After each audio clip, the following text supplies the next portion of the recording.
My name is Joelle Brown. I'm the Associate Director for Education Abroad Services at NAFSA.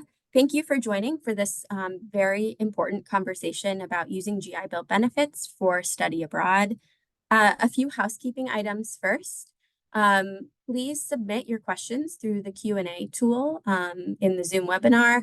We expect quite a number of people to be on this call, so the most organized way for us to manage this is using not the chat, but instead the Q&A tool for your questions. Captions are enabled, so if you would like to turn the captions on, please feel welcome to do that. Additionally, we have quite a few resources that are built into this webinar. So you can go to the resources tab and you can take a quick spin through all of the various resources that we have. I'll kind of walk you through a few of them. We have all of the speaker bios, which will be useful to you. Additionally, we have a link to NAFSA's guidance on using GI Bill benefits for study abroad, as well as a PDF of this presentation, a PDF of the VA's guidance, which they published a few months ago.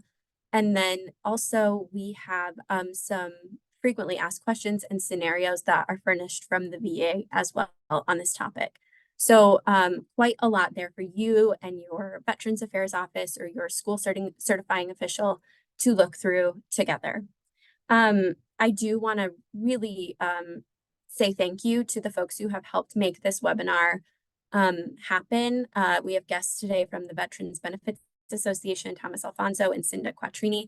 NAFSA has been working with Cinda and Tom for over a year, much beyond actually. This is a long-term advocacy priority for NAFSA. And Tom and Cinda presented at our annual conference in DC last summer. So we're very lucky to have them already back again to give an update on this important topic. Similarly, want to give a huge thanks to Kate Meyer at the University of Minnesota and Elizabeth Schuman at Ohio State University, who are on the Ed Abroad Regulatory Practice Committee for NAFSA. They are our EA experts on this topic. So you'll hear from Kate in a little bit, as Kate will be moderating the Q&A. So with that, I am going to turn the reins over to Cinda. And Cinda's going to go through a presentation about how GI Bill benefits apply to study abroad, and then we'll do some Q&A after that. So Cinda, over to you. All righty, thank you. Let's let her roll. All righty, so here we've called it refresher training, but I guess it's really fresh training for many of you who haven't heard this before. We do want to start out by saying the information we're discussing today is correct as of today, but it may change over time. But, you know, we do the best we can. So to start out with some basic definitions, you may hear us refer to someone at the school known as the SCO or SCO. It's said both ways, kind of a regional pronunciation. This is a school certifying official. It's actually a school employee that is designated to report to VA so that students can use their VA benefits. They report their enrollment certifications to us, monitor the progress, maintain student records, and communicate with the ELR, who we'll talk about in a second. And then what we kind of refer to as our middleman is the state approving agency. Each state by law we contract with an entity in each state known as a state approving agency. They actually come to your school. They may do it remotely now, but review programs that have been requested to be approved for VA benefits. And the SAA in your state does that for us. A student cannot use their VA benefits unless their particular program has been approved at your school. And then finally, that ELR, the Education Liaison Representative, that's the person at VA who most closely works with the certifying official and the SAA to input the program approval information into our systems then that lets the students get their payments. It all comes together. What chapters are there of the GI Bill, and how do they interact with study abroad? Well, we do have many chapters. The big dog that we most commonly pay and you'll most often hear from your students about is post 9/11 GI Bill, also known as Chapter 33. It's primarily for veterans, but it also can include their family members, because the law allows veterans to transfer their entitlement to their spouse or dependents if they so choose.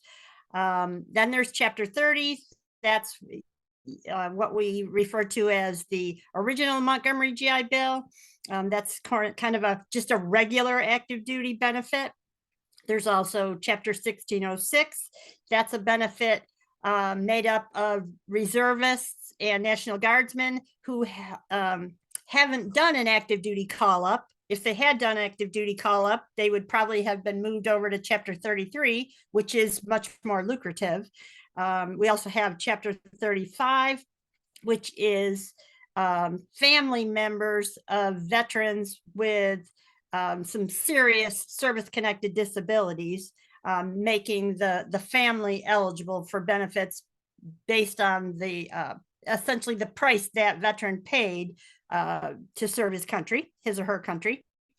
And I do want to say, as the mother of a woman veteran, I may say he, but I mean, of course, all our veterans that can be, any gender. My daughter yells at me all the time when I say he.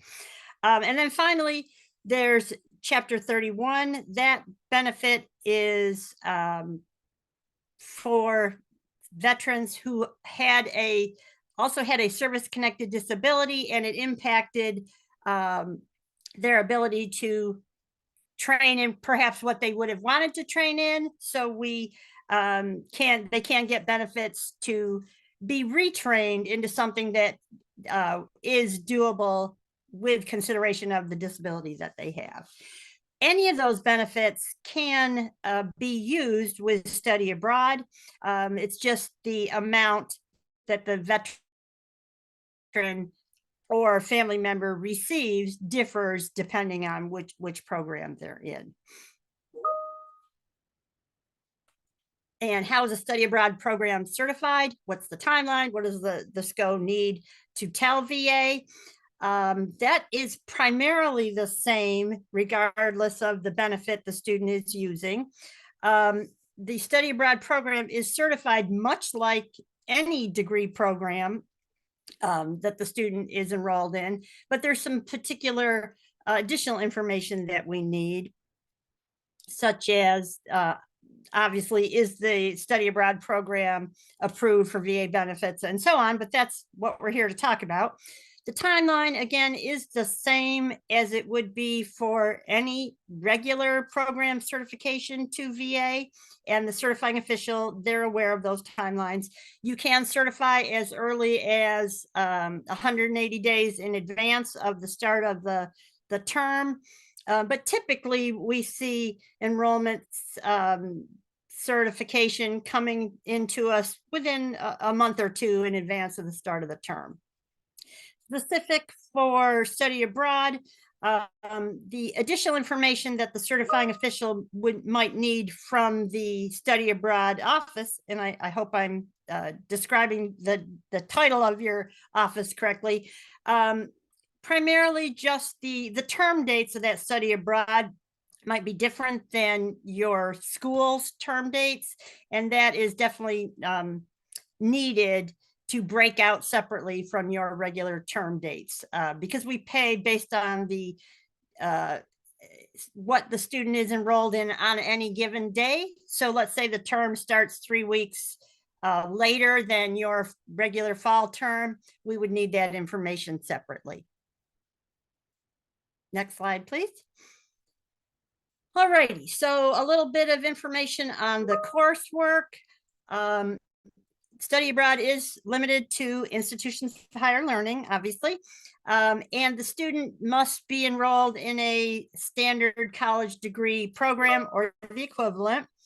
The course applicability, in order for us to pay VA benefits for any program, all the courses that the student is enrolled in for VA purposes must be either directly required for that degree program or perhaps like fill an elective. Everything we pay for must apply towards that student's degree program. So also that's true for study abroad in the case of, let's say, an international marketing degree where it requires a study abroad program component. Of course, we could pay for that. But there also may be a student who isn't required to take study abroad, but they just want to, as long as the courses taken overseas do apply towards their degree, they're welcome to do that. It just may impact what we can pay. There may be certain fees that we're unable to pay if it's not a mandatory study abroad component. And a lot of what we'll talk about today is about the approval status of that foreign institution. There's options we refer to as direct foreign school enrollment and direct foreign school guest enrollment.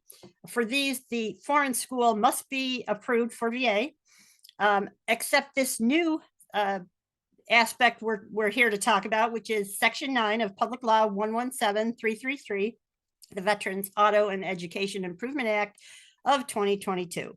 And that's opened a huge new window of opportunity for our VA beneficiaries. And I'm sure that's why you're all here today. All righty, so for Chapter 33, VA can pay the school the tuition and fees directly. Most of our other benefits, we pay the student, and the student is still required to settle up with you. But with Chapter 33, we will make that payment directly to the school. So for the study abroad, known as the direct enrollment, in that instance, the student is really not a student of yours anymore. For that particular term, at least, they're directly enrolled at, let's say, the University of Rome. They're going to be billed by the University of Rome.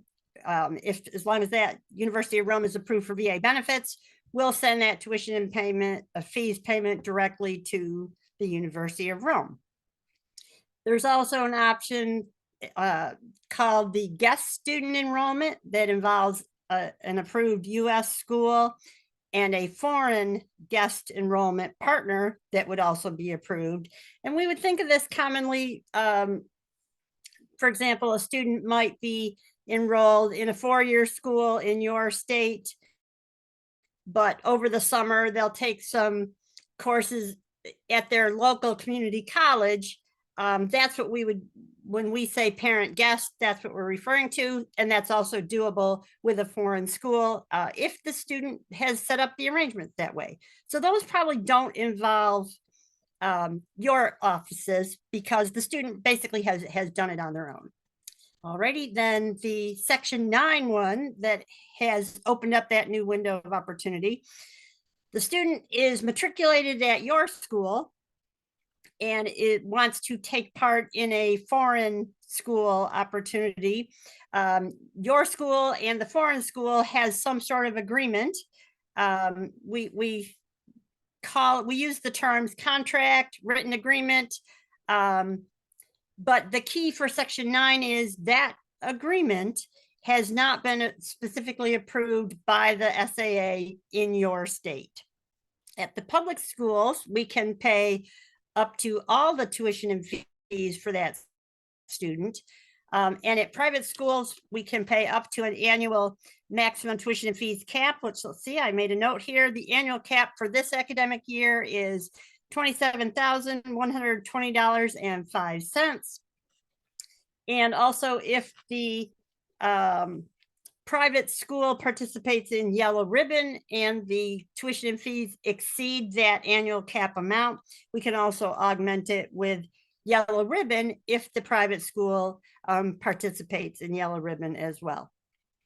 All right, so if it's not confusing enough already, then we have the Section 9 at a U.S. guest school option, where, and I think that also may be something that's commonly used, where the student is matriculated at one particular U.S. school, but that school may kind of funnel their study abroad students to another school in your state or in your general area who does the actual work with the foreign school. So the payment aspects are the same. It's just really, in this case, it would involve 2 U.S. schools and a foreign school.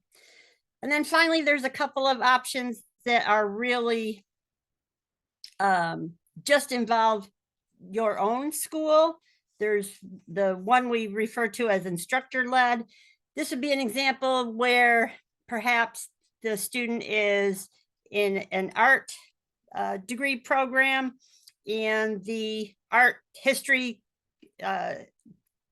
program takes the students, a group of students with an instructor from your school.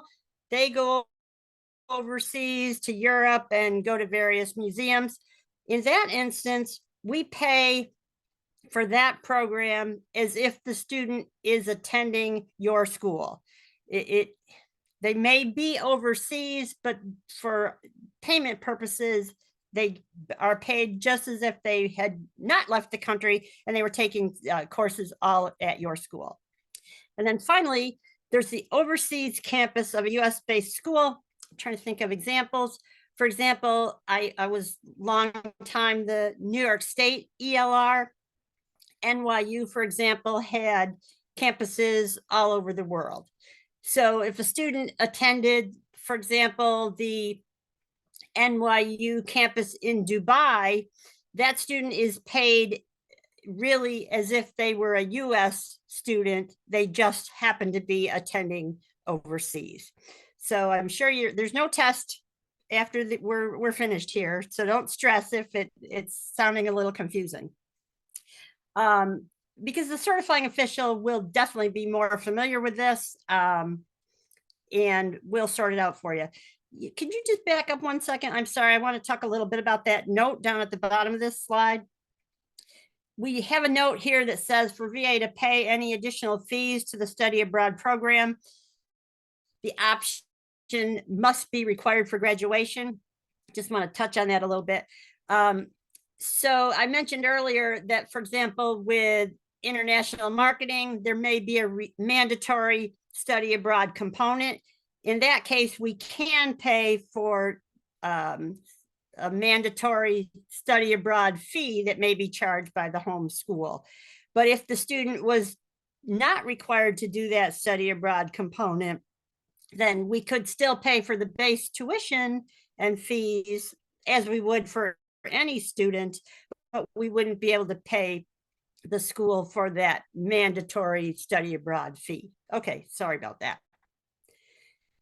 All righty, and again for chapter 33, which I should say is our most frequently used benefit, probably about 80% of the students we pay benefits to are using chapter 33, and it is, as I mentioned, the most lucrative.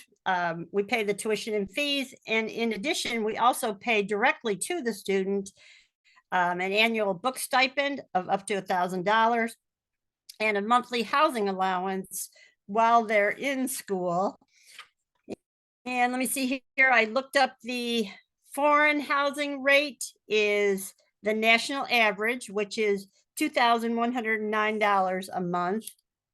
And so since that is a national average, then it's no surprise that depending on where your school is located, the student may be getting nearly $4,000 a month if you're in a high cost of living area, some of our big cities in California, New York City, or if your school is located in a more rural area, the monthly housing allowance may be, 1,500. In a little community where I live, I think our monthly housing allowance is now about $1,700 a month.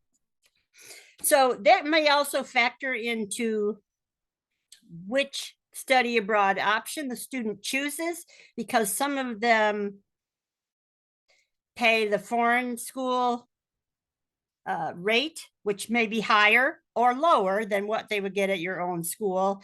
So the more that the student understands the payment options, the better they're able to make the right choice for themselves. So with, oh, I'm sorry, let me back up there. So I'm a talker. I forgot to tell you that before we started.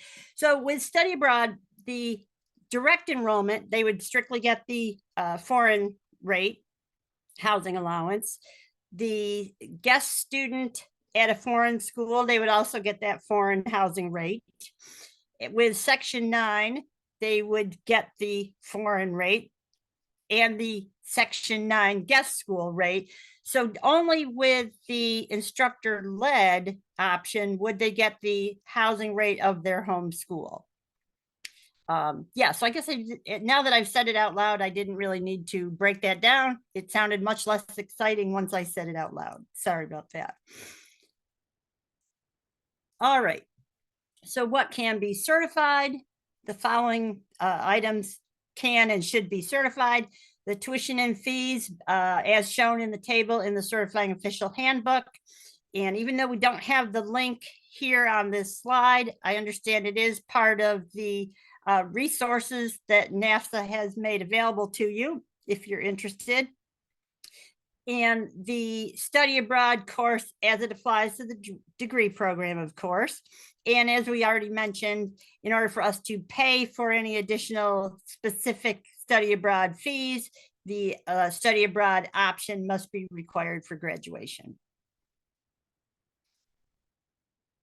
All righty, things that can't be certified under any circumstances would be things like airfare, luggage fees, parking fees for the airport, room accommodations. It may not be uncommon for lodging to be part of what your school bills for the study abroad package. Unfortunately, we are unable to pay for what we consider room and board, so those would be have to be broken out.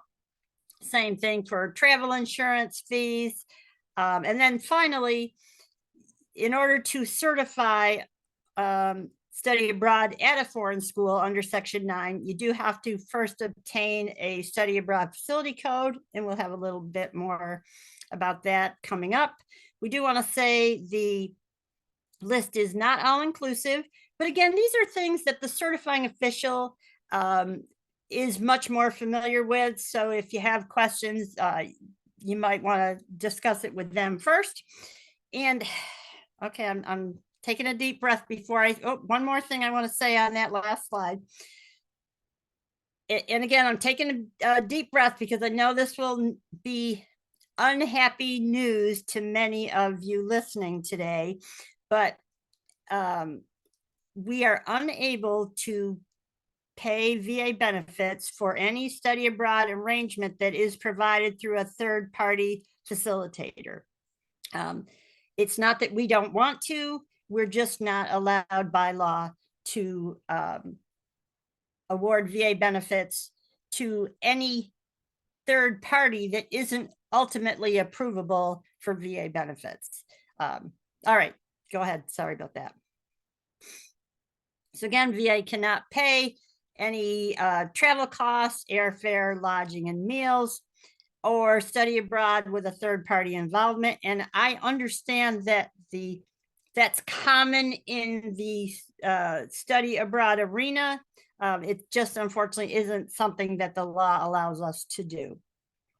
If your school charges a flat rate tuition and fees that includes all of those things comprehensively, you would have to break them out.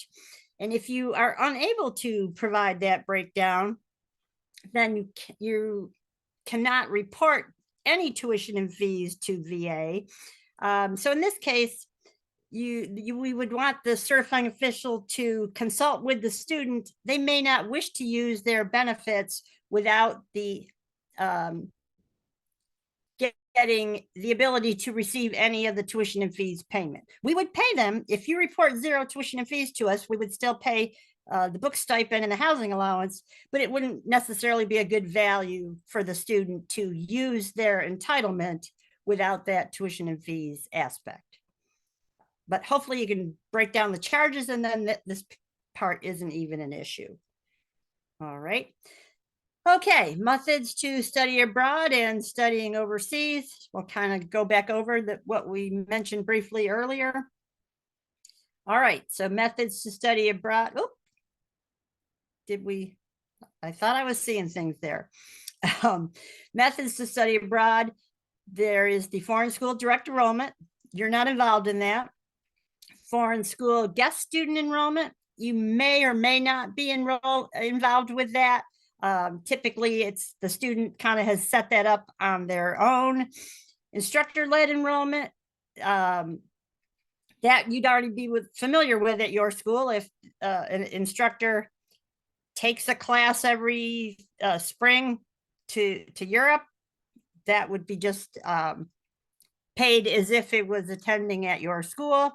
And the overseas campus, that also is technically not what we consider study abroad, even though they are literally overseas, but that's still US school attendance, even though it's outside of the country.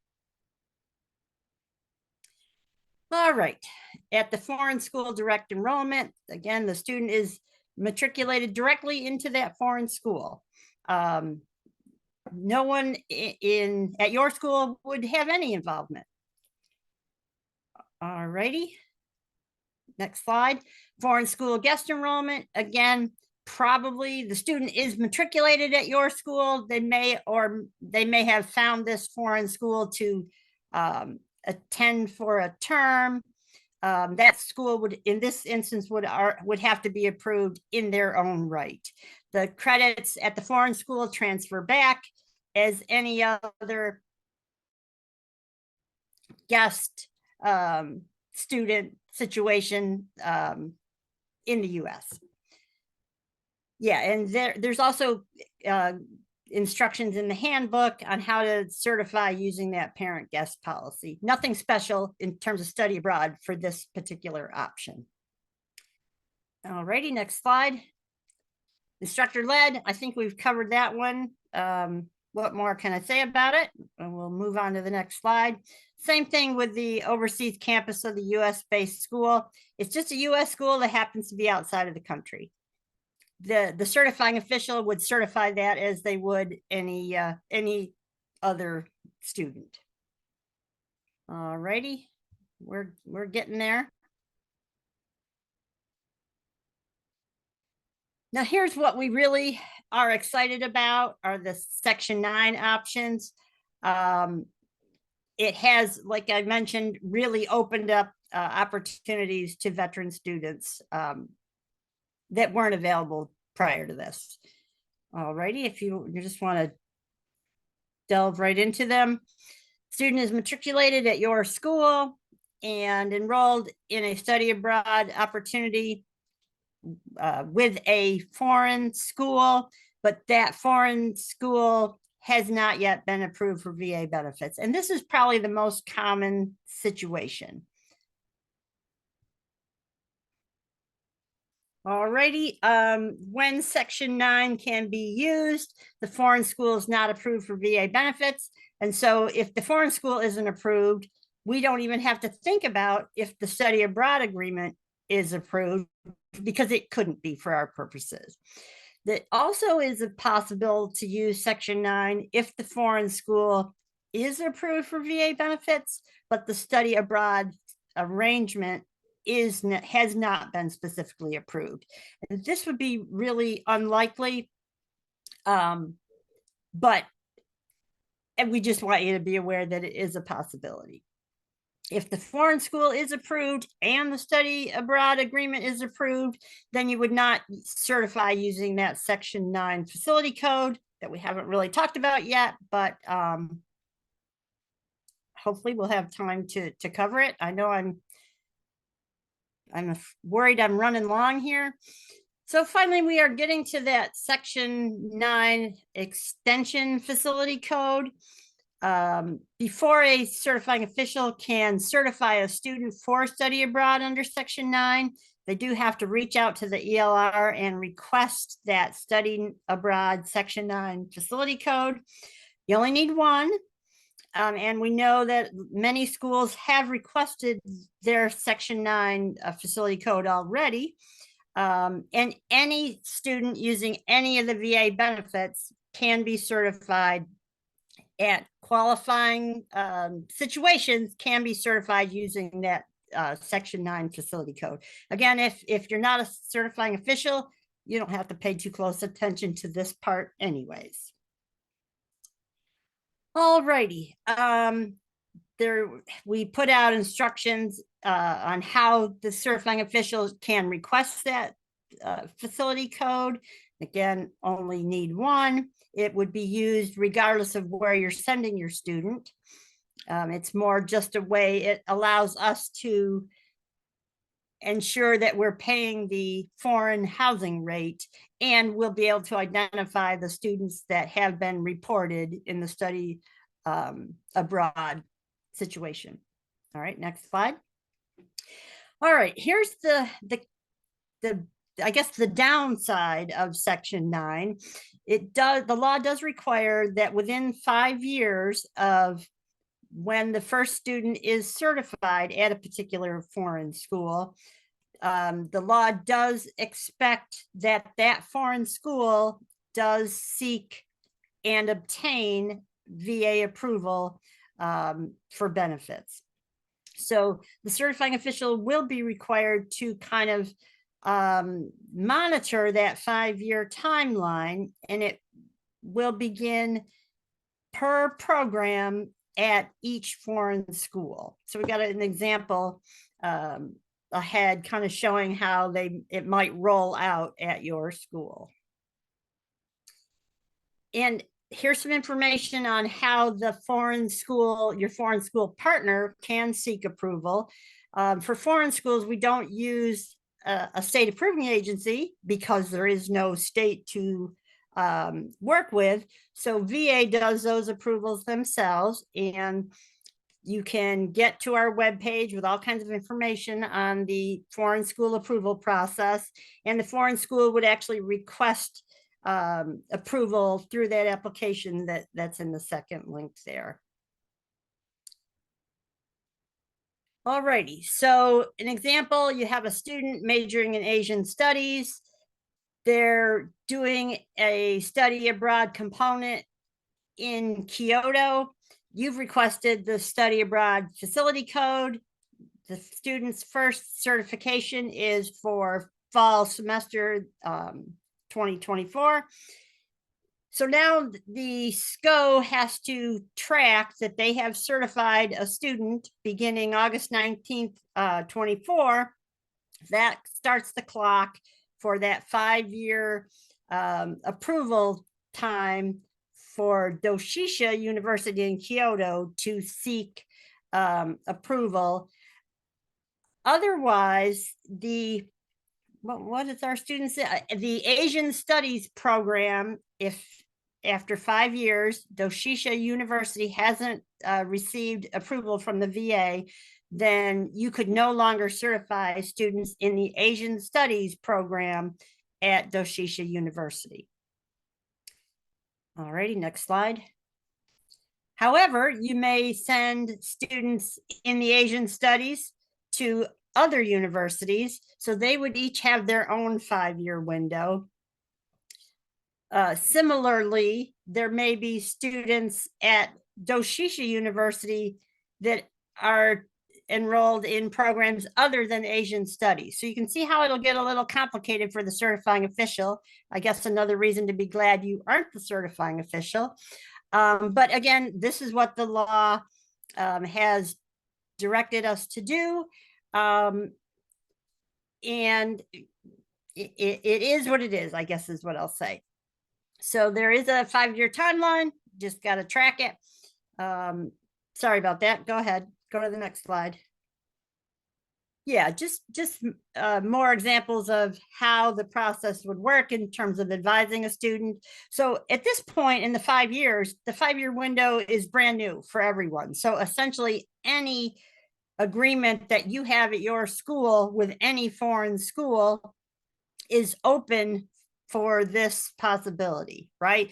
The certifying official requests that Section 9 extension facility code, you're good to go.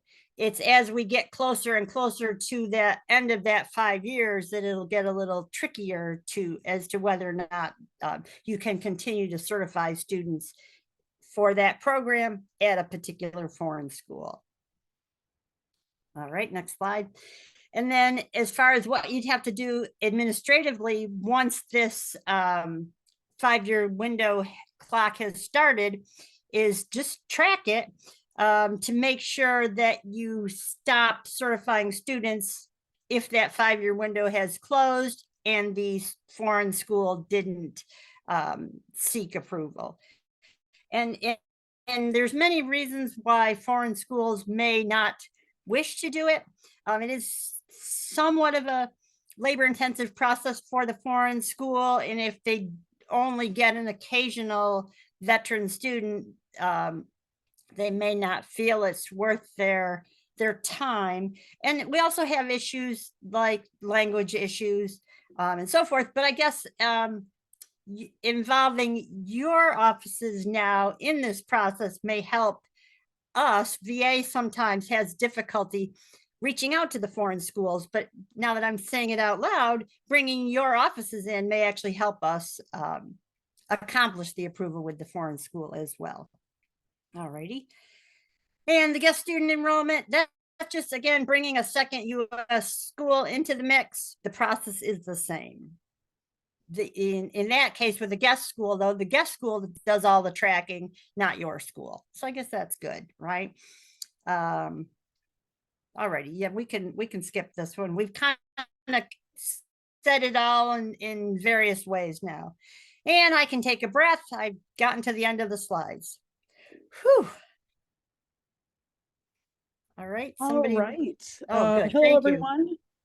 Again, Yacinda, take a breath, grab a drink of water. Thank you very much. As you can all see, this is a very complicated process, and we wanted to, again, oh, Pepsi, there you go. We wanted to thank our, 2 VA people here with us today. I'm going to kind of move us into the Q&A section where we've got a lot of good questions. So thank you all for writing those in. I will say if we don't get to them today, we will definitely do our best to create some kind of a download PowerPoint and share that with those that have attended. But I think let's start quickly with the hot button item. And Cinda and Tom, if you just want to say like a yes or no, third-party program providers are not yet approved, so we cannot use our friends at API or ISA or, insert acronym here. Is that correct? The problem is with the third-party providers is that we have no option to approve them. That's really, the law allows for us to approve the US school and the foreign school, not a non-school in the middle. That's our limitation. And I want to just focus in on it's the IHL. These program providers are not that higher institution of learning. So again, yes, like you don't have anything to really approve them with the current language. So for right. all of those that were happy and hoping for that, not yet, but do stay tuned. Who knows what the next 5 years will bring. Well, I think we know it's important for you all to lobby Congress. You have, more likelihood of getting Congress to understand your needs and the students' needs than we do. Yep. I think we're going to move on. There were quite a few faculty-led, also known as instructor-led at some schools. Can you also clarify that, let's say that the program was required in that major, is that mean that there is opportunity for that study abroad fee to also be paid with VA funding? So I just want to make sure I understand what you're saying. So the instructor-led trip to art history museums in Europe, yes, then that would definitely be reportable to VA. Okay. And for those credits, let's talk a sec about those. I think you did a very good job of that if it's required, then yes. If it is used for electives or part of the student's, 4-year degree, then study abroad is acceptable if it's approved. Right. As long as it checks a box on the degree plan, then you're good. Perfect. We had a couple other questions about fees and how they show up on a student's account. Can you kind of walk us through what the SCOs or the VA wants to see? Like, is instructional costs on a student's account enough? If those instructional costs are also lumped into like maybe a program fee title, what are some ways that you think that study abroad offices can make sure that we're getting the right fees to our SCOs to be approved? That one, I hesitate to answer it because it seems so broad. But when we do what we call a compliance survey, we kind of come after the fact, and we would look directly at a student's records, the billing records, for example. We'd want to understand what each item represented on their ledger. And certainly some things would be obvious, right? If it said, airfare, that's a no-no, but there might be charges that we would inquire more about to make sure we understood what was included in those fees. And I think I'm kind of thinking about it would be easiest if our institutions can maybe itemize things. So like a line for tuition, fees, airfare, housing. Is that something that would be helpful to SCOs? Yes, certainly, because then if it was itemized, then the certifying official would know which ones among that list could be reported to the student or to VA, excuse me. Perfect. Could we go back to the third-party program provider? We have some questions about school of records and homeschool billing. So let's say that my student pays University of Minnesota tuition, but goes on API or ISA's third-party program provider for a semester. In the VA's view, is that a legit approving if it's my tuition instead of the program cost? So I'm not sure I understand what you mean. And school of record is not a term that we use in VA. So can you explain that a little bit to me? So let's focus more on the billing. Okay. We'll talk about school of record another day. Okay, But if the good. student is paying my tuition instead of the API program cost, is that a workaround for the VA? So API is a third Program party provider. facilitator? No, it's not about, for us, it's not really about who is directly billed. It's if API is getting money out of the deal somehow, right? So that would suggest they're getting paid behind the scenes. Yeah, it still would be a no-no for us. Not yet. So that kind of answered a few questions. All the other questions dropped off now, right? Because they all said, Oh, oh, no. darn. They are still coming in hot. Okay. I think another point that we might want to ask is if a school abroad, we actually have a foreign institution in the chat, so that's nice, welcome. They are VA approved, Okay.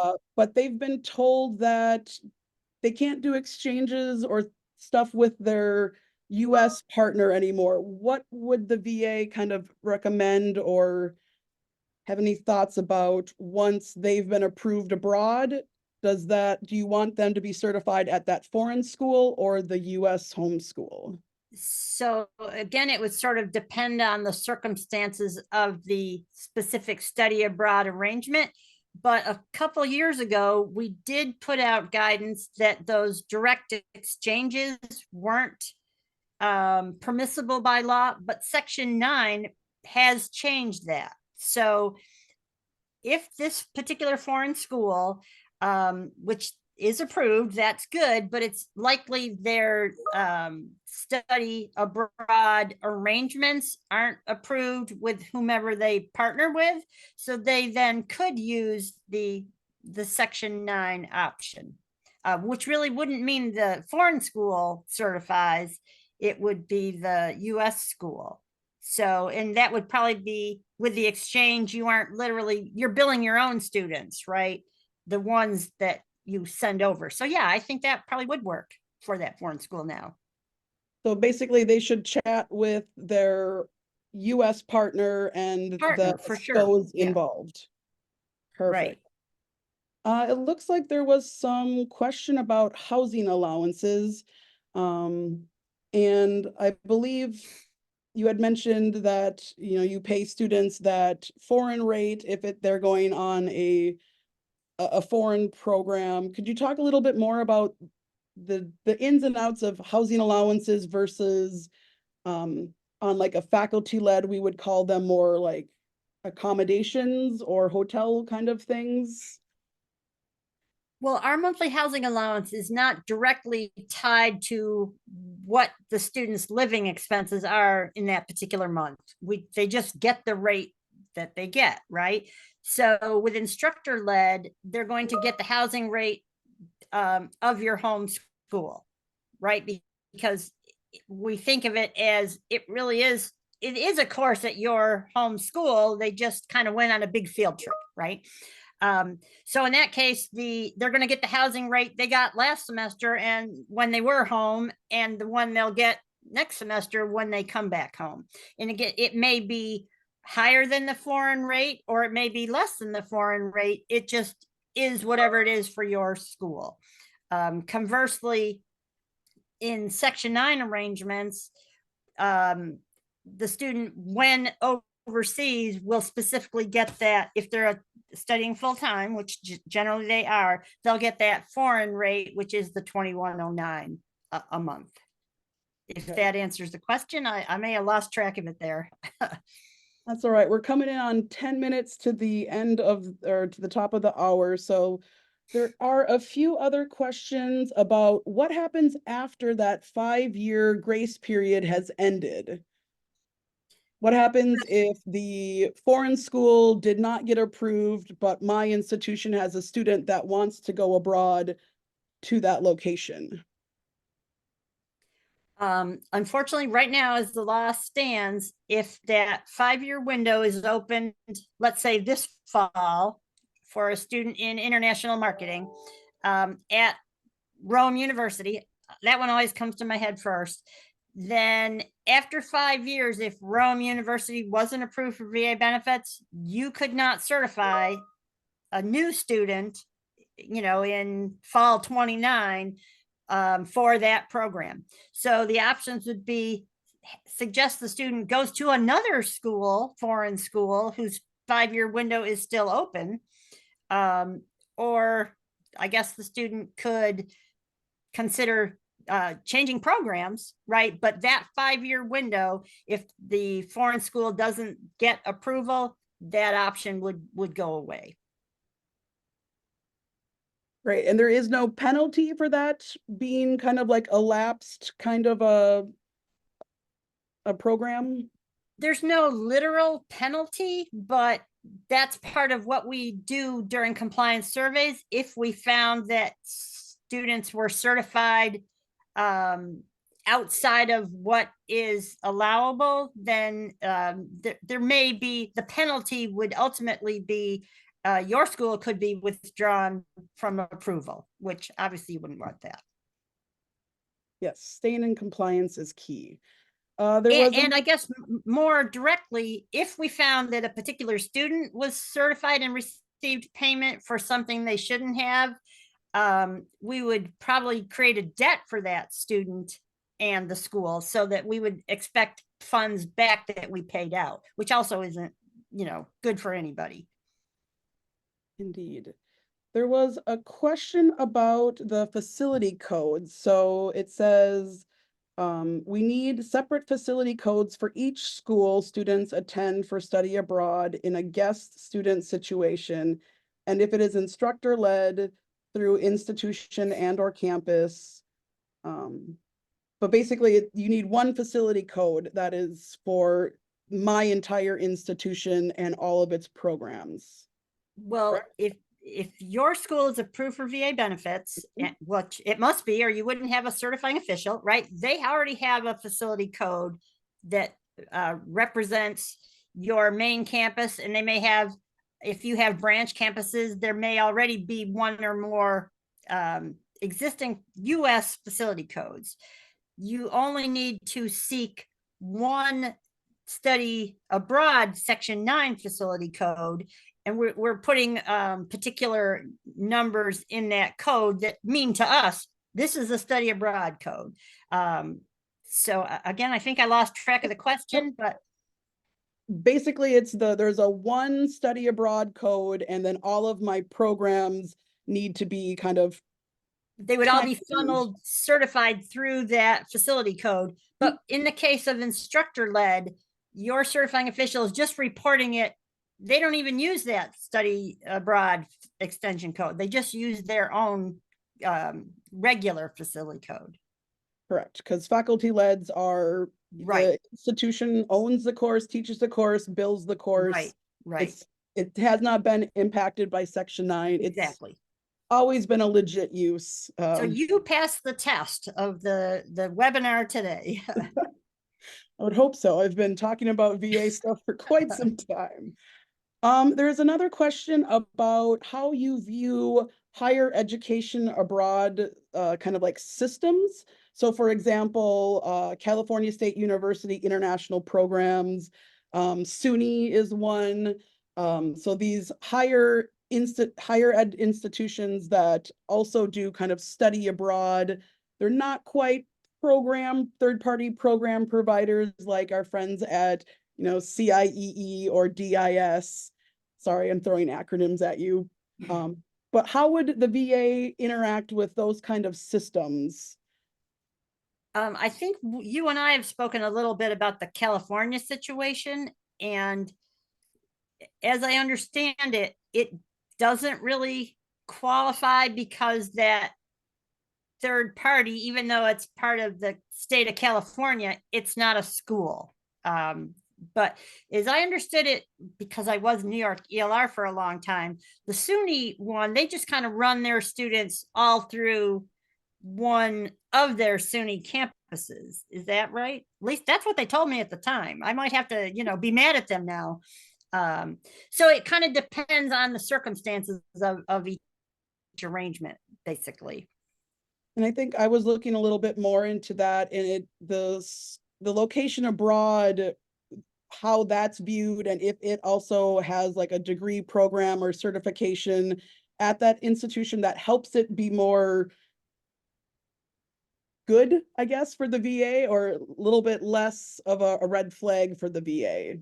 Right, and that would be something for your school to discuss with your state approving agency, because they're the ones who would have the authority to say, yes, it qualifies, or it does not. Great, thank you. Let's see, we've got a couple more. Are foreign approvals based on the specific degree program of the student named in the approval request, or is it for the foreign institution as a whole? So I think, is it only international marketing at the University of Rome, or is it all of University of Rome that is approved? Well, we do approve programs for VA benefits, not the school. So the current answer is yes, we would approve programs at Rome for VA benefits, but when you send someone to study at Rome, that doesn't mean they're matriculating in one of Rome's approved programs necessarily, right? They're really in the program they are at your school, just taking courses that'll apply towards their homeschool degree. So it is a little complicated. We are trying to work on a sort of hybrid approval for foreign schools just for this study abroad purpose. But it's a little too soon to give out any details, but we are trying to kind of develop a hybrid process so the foreign school wouldn't need to have all of their degree programs approved, because they really generally only expected to be involved in this study abroad option. So stay tuned for that. Yes, and thank you again for wanting to work with us in all our little quirks of education abroad. There was one more question I wanted to get in quickly, and our SCOs, our SCOs on our campuses, just like everyone in the world of higher ed, they're a little overworked, a little overburdened. So how can study abroad offices help them or help you in the VA do a little bit more so that it's not just always on our SCOs and that getting up the food chain to the ELRs and such? Are there any thoughts that you have that maybe one takeaway that we can do here to help out our VA friends? Well, I would think if you know the student is using VA benefits when they come to you looking for a study abroad arrangement, the more you can like itemize the fees, that sort of thing, and ensure that you know if the term dates are different from your standard term dates. That's really what the certifying official is going to need to report their enrollment. All right, I think we are on the hour. Joelle, any additional things that we need to do before we wrap up? Perfect. Yes. Well, thank you, Kate, for your masterful moderation. Cinda, wow, thank you so much for all of that information and your willingness to walk through all of those slides. We're really grateful for you. And for those who, haven't had the pleasure of being on these calls, Cinda, Tom, Kate, Elizabeth, and I have been meeting over the past year. I think we've met like 5 or 6 times. I know Cinda's vacation schedule at this point. So Cinda, just thank you for the partnership and the ongoing conversation. Wanted to thank everyone for attending today. We had a lot of questions that we did not get to. So we will download those and we will take a look at what was not answered and come up with some written responses that we will share out. Additionally, because this was recorded, we will send out the recording of the webinar as well as all of the resources and information embedded within. So again, just wanted to say thank you. Want to encourage everyone to submit any questions that they still have about this to educationabroad@nafsa.org or connect with us on the Education Abroad NAFSA network. And finally, when you leave today, there will be a survey that appears on your browser, and we ask that it's 3 questions. That's really helpful for us to get that feedback. What did you learn? What more do you want to learn? And how else can NAFSA help you in your everyday work? So appreciate very much your time filling that out. All right, that's all from us, folks. Thanks so much. Hope you have a great rest of your day.